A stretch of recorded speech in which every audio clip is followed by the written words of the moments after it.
በዚህ አጋጣሚ ዌብሳይት የማሰራት ፍላጎት ያላችሁ ሰዎች እኛን ልታናግሩን ትችላላችሁ። ሰላም ሰላም፣ እንዴት ናችሁ? እስኪ በዚች አጠር ባለች ቪዲዮ ዌብሳይት ምንድነው የሚለውን ለማሳየት እሞክራለሁ። በእርግጥ ብዙ ሰው ዌብሳይት ምንድነው የሚለው ግንዛቤው አለው ብዬ አስባለሁ። ነገር ግን ግንዛቤ የሌላቸው ሰዎች ሊኖሩ ይችላሉ ብዬ ስላሰብኩ እቺን አጠር ያለች ቪዲዮ አዘጋጅቻለሁ ማለት ነው። አሁን በቀጥታ ወደ ቪዲዮ። እሺ እንግዲህ ዌብሳይት ምንድነው የሚለውን ለማየት እስኪ የኛ ዌብሳይት ነው። ይሄንን ዌብሳይት ከፍተነዋል። ከዚሁ ጀምረን ማየት በተግባር እያየነው ብንሄድ ጥሩ ነው ማለት ነው። ምንድነው ይሄ እዚህ ጋር ያለው ነገር URL ይባላል ወይም ደግሞ ዶሜን ኔም ሲስተም ተብሎ የሚጠራ ለዚህ ዌብሳይት ብቻ የተሰጠ የመታወቂያ ቁጥር ነው ማለት ነው። ይሄ የኛ ዌብሳይት ነው። በዚህ የመታወቂያ ቁጥር ወይም ዶሜን ኔም በዓለም ላይ ማንም ሊጠቀም አይችልም ማለት ነው። የዚህ ዌብሳይት ባለ ንብረት እኛ ነን በዚህ መታወቂያ ቁጥር አማካኝነት ማለት ነው። ለምሳሌ እኔ አንድ ቦታ ላይ ስኖር እዛ ቦታ ላይ መታወቂያ አወጣለሁ። በዛ በኔ መታወቂያ ቁጥር ሌላ ሰው መገልገል እንደማይችለው ሁሉ በዚህ የዶሜን ኔም ወይም ይሄ www.worksinafrica የሚለው ስም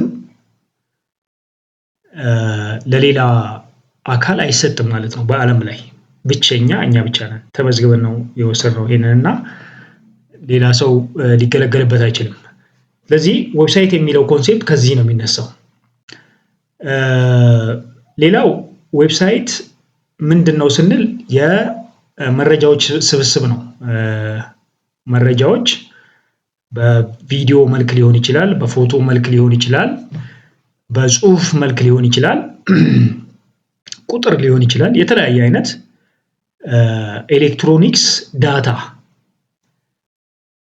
አጠራቅሞ የሚይዝ ነገር ማለት ነው ዌብሳይት። ይሄ እንዴት ነው የሚቀመጠው ስንል በገጾች ላይ ነው። ገጽ አለ። ለምሳሌ እዚህ ጋር ሆም ፔጅ የሚል ነገር አለ፣ ሰርቪስ ፔጅ አለ፣ እዚህ ጋር ፕሮጀክት የሚል አለ፣ እዚህ ጋር ፍሪላንሰር፣ እዚህ ጋር ካምፓኒ የሚል አለ። እነዚህ አሁን ፔጆች ናቸው። ሁሉም ከፍተናቸው ብናይ ለምሳሌ እዚህኛው ዌብሳይታችን ላይ እንሄድና ይሄኛው ሌላኛው ዌብሳይታችን ነው።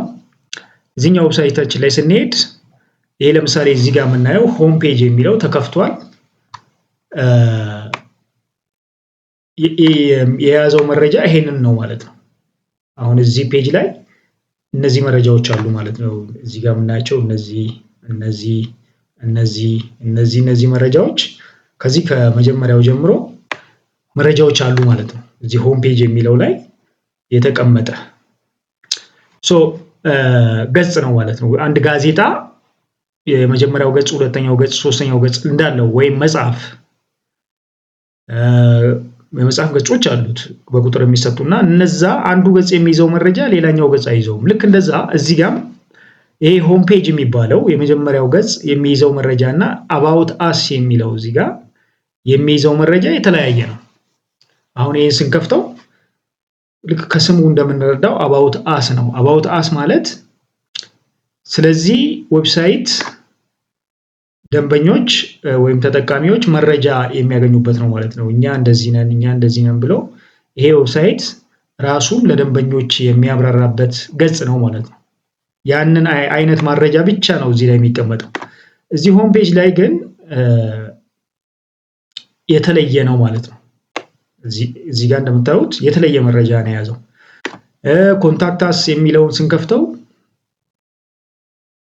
እዚህ ጋር ይለያል ከሌሎቹ። ምክንያቱም የዚህኛው ተግባር እና የዚህኛው ገጽ ተግባር የተለያየ ስለሆነ ይሄኛው አሁን ደንበኞች መልእክት የሚያስቀምጡበት ነው። ኮንታክት ስለሆነ የኮንታክት ፔጅ ስለሆነ ኢሜይላቸውን ስማቸውን ይጽፉና ሜሴጅ ያስቀምጡና ይልካሉ ማለት ነው። ዌብሳይት እንደምታዩት የፔጆች ጥርቅም ነው። ይሄኛውን ፍሪላንሲንግ ይላል። አሁን ለምሳሌ ይሄን አገልግሎቱ ሌላ ነው ማለት ነው ግልጽ ከሆነና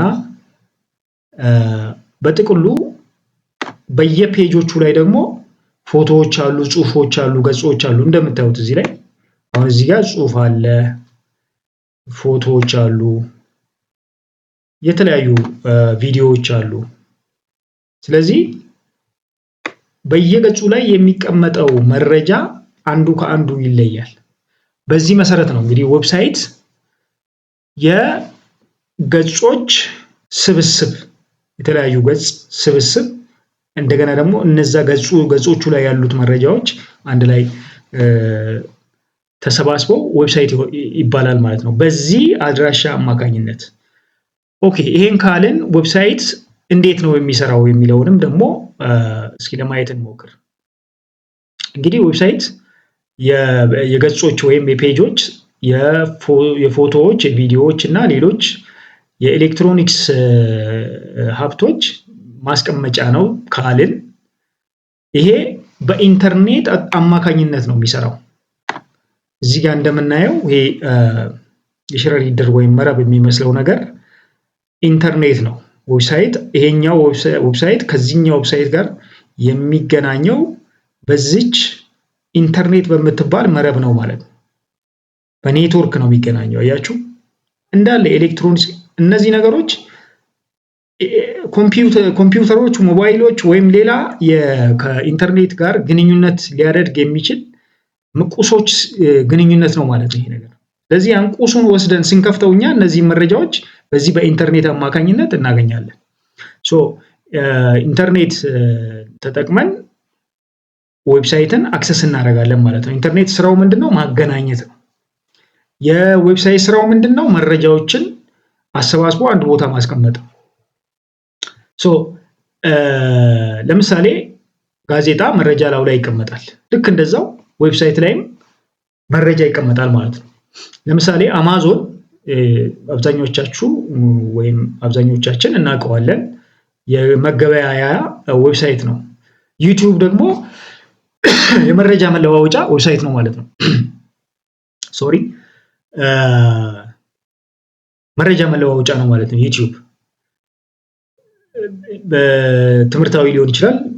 የተለያዩ መረጃዎች በቪዲዮ መልክ ዩቲዩብ ላይ ይቀመጣሉ። ዩቲዩብ አንድ ዌብሳይት ነው ማለት ነው። አማዞን አንድ ዌብሳይት ነው። ይሄ ዌብሳይት ቅድም እንዳልኩት ዩአርኤል ወይም ዶሜን ኔም በሚባል ሲስተም ነው የሚሰራው። እዚህ ጋር እንደሚታያችሁ አንድ ሰው ዩአርኤሉን ወይም ደግሞ ያን የተሰጠውን መታወቂያ ቁጥር ጽፎ ዌብሳይቱ ላይ ብሮዘር ላይ ገብቶ ሲጽፍ ዌብሳይቱ ይከፈትለትና የሚፈልገውን መረጃ ከዛ ዌብሳይት ላይ ያገኛል ማለት ነው። ልክ እዚህ ጋር ይሄንን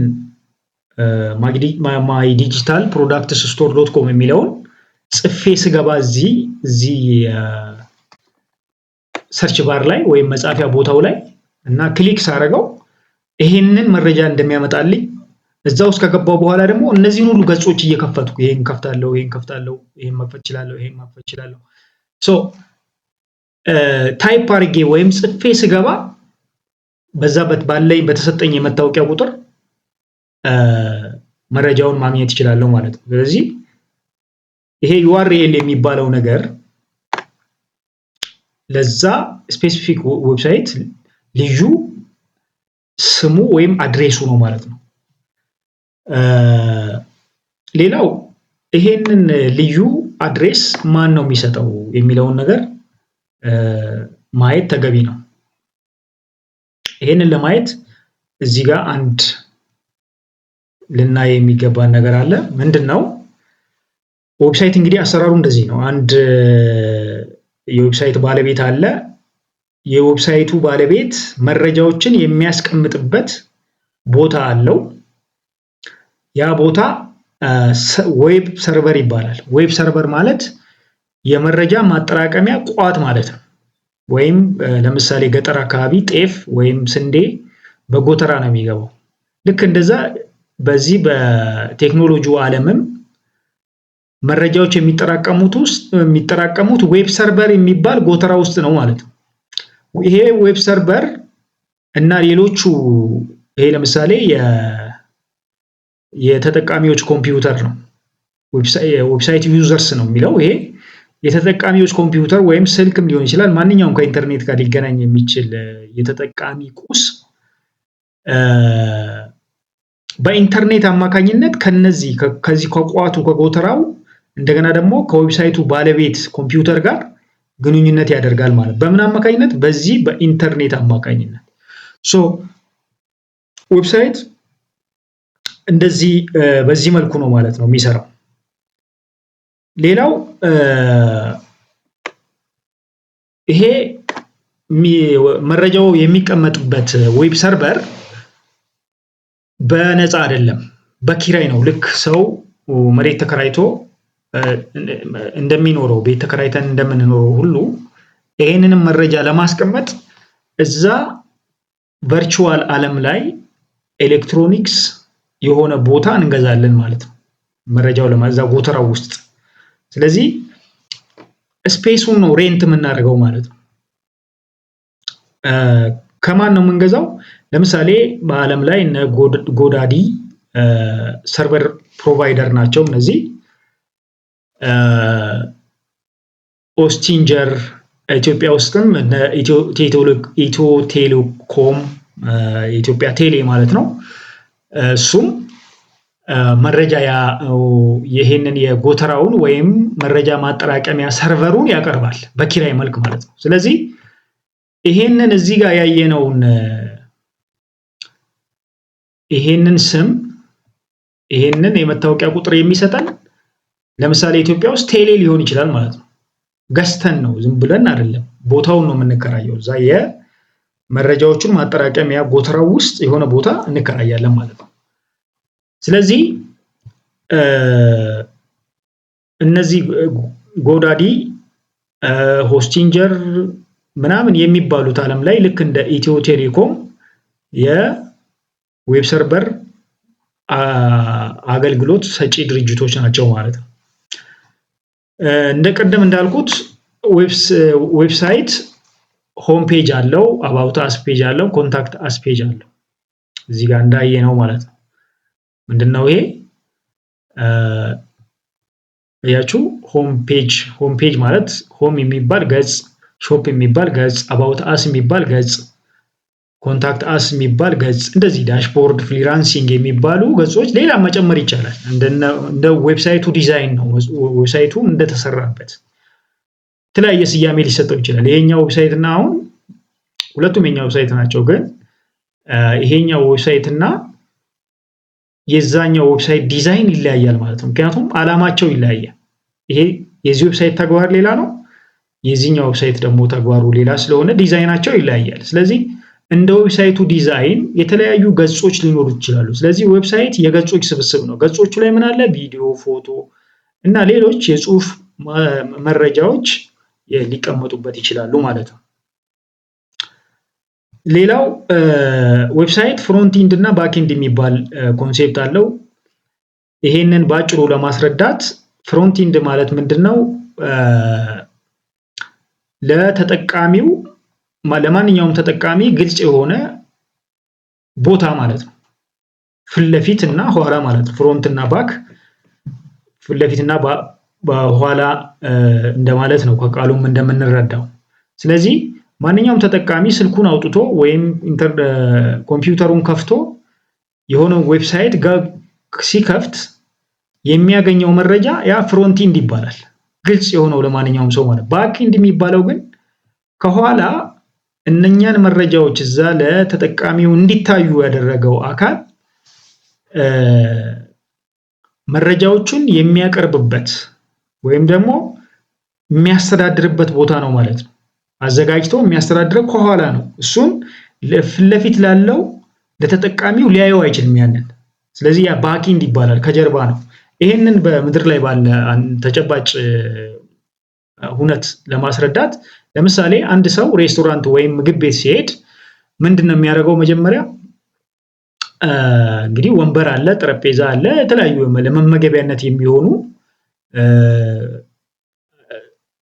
ቁሶች አሉ ማለት ነው፣ ወይም መገልገያዎች አሉ። እንደዛ ለዛ ለተጠቃሚው የሚያስፈልጉ ግብአቶች ተሟልተው ሆቴሉ ይከፈታል ማለት ነው። ስለዚህ ተጠቃሚው ቀጥታ ሄዶ ቁጭልና ምግብ ይመገባል።